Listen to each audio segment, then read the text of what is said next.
earth and sought to worship me. For this reason, and because I made a mock of Aphrodite, I who, as I have said, would have naught to do with men, she through her priests cursed me, saying that her yoke should lie more heavily upon my neck from age to age than on that of any woman who had breathed beneath the sun. It was a wondrous scene," she added reflectively, "that of the cursing, since for every word I gave back two.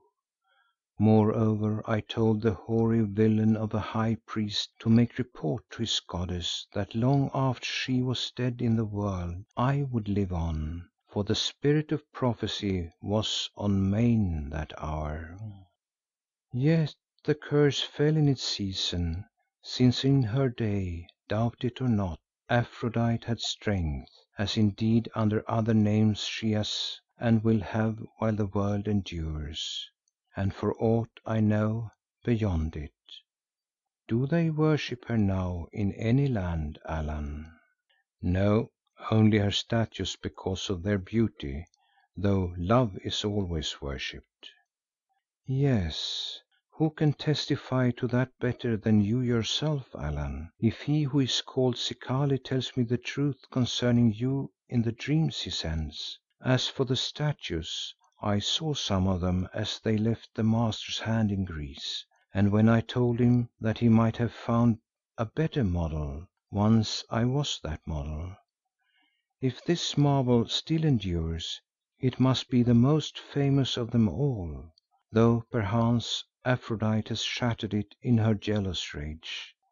You shall tell me of these statues afterwards. Mine had a mark on the left shoulder like to a mole, but the stone was imperfect, not my flesh, as I can prove if you should wish." Thinking it better not to enter on a discussion as to Ayesha's shoulder, I remained silent and she went on.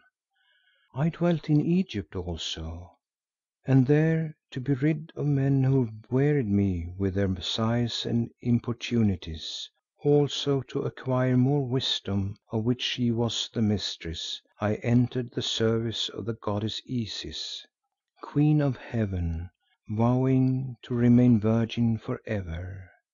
Soon I became her high priestess, and in her most sacred shrines upon the Nile I communed with the goddess and shared her power, since from me her daughter she withheld none of her secrets.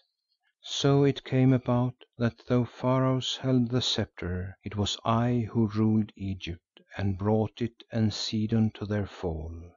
It matters not how or why, as it was fated that I must do. Yes, kings would come to seek counsel from me where I sat throned, dressed in the garb of Isis and breathing out her power. Yet my task accomplished, of it all I grew weary, as men will surely do of the heavens that they preach, should they chance to find them." I wondered what this task might be, but only asked, "Why?" "Because in their picture heaven all things lie to their hands, and man being man cannot be happy without struggle, and woman being woman without victory over others. What is cheaply bought or given has no value, Allan. To be enjoyed it must first be won. But I bade you not to break my thought." I asked pardon and she went on. "Then it was that the shadow of the curse of Aphrodite fell upon me, yes, and of the curse of Isis also, so that these twin maledictions have made me what I am, a lost soul, dwelling in the wilderness waiting the fulfilment of a fate whereof I know not the end. For though I have all wisdom, all knowledge of the past and much power together with the gift of life and beauty, the future is as dark to me as night without its moon and stars. Hearken, this chanced to me. Though it be to my shame I tell it you that all may be clear. At the temple of Isis on the Nile where I ruled, There was a certain priest, a Greek by birth, vowed like myself to the service of the goddess and therefore to wed none but her, the goddess herself, that is, in the spirit. He was named Kallikrates, a man of courage and of beauty, such an one as those Greeks carved in the statues of their god Apollo. Never, I think, was a man more beautiful in face and form, though in soul he was not great, as often happens to men who have all else, and well nigh always happens to women, save myself and perhaps one or two others that history tells of, doubtless magnifying their fabled charms. The Pharaoh of that day, the last of the native blood, him whom the Persians drove to doom, had a daughter, the Princess of Egypt, Amenartas by name, a fair woman in her fashion, though somewhat swarthy. In her youth this Amenartas became enamoured of Kallikrates and he of her, when he was a captain of the Grecian mercenaries at Pharaoh's court.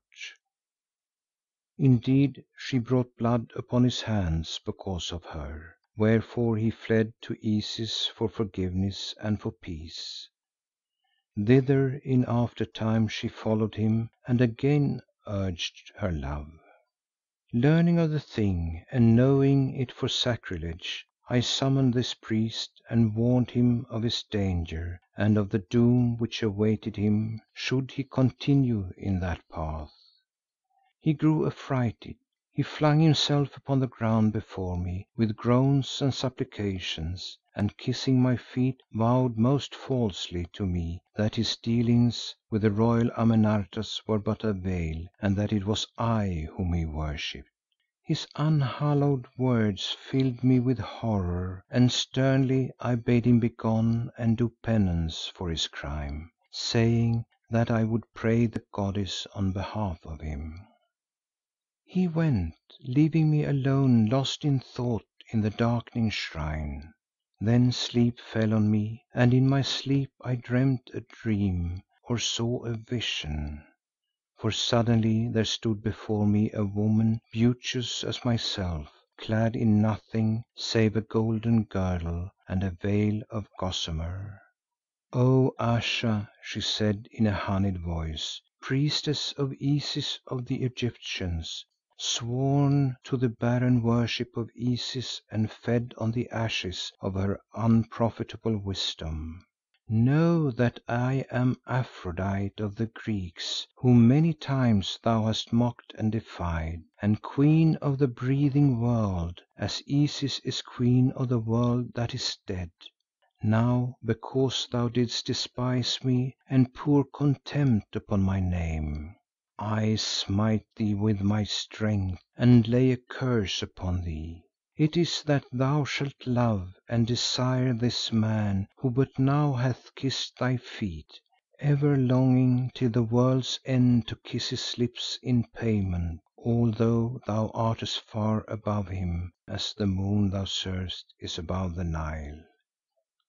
Think not that thou shalt escape my doom, for know that however strong the spirit, here upon the earth the flesh is stronger still and of all flesh I am the queen."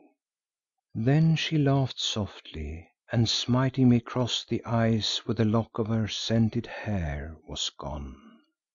Allan, I awoke from my sleep and a great trouble fell upon me. For I, who had never loved before, now was rent with a rage of love and for this man who till that moment had been naught to me but as some beauteous image of gold and ivory. I longed for him, my heart was racked with jealousy because of the Egyptian who favoured him. An eating flame possessed my breast. I grew mad. There in the shrine of Isis the divine I cast myself upon my knees and cried to Aphrodite to return and give me him I sought, for whose sake I would renounce all else, even if I must pour my wisdom into a beauteous empty cup. Yes, thus I prayed and lay upon the ground and wept until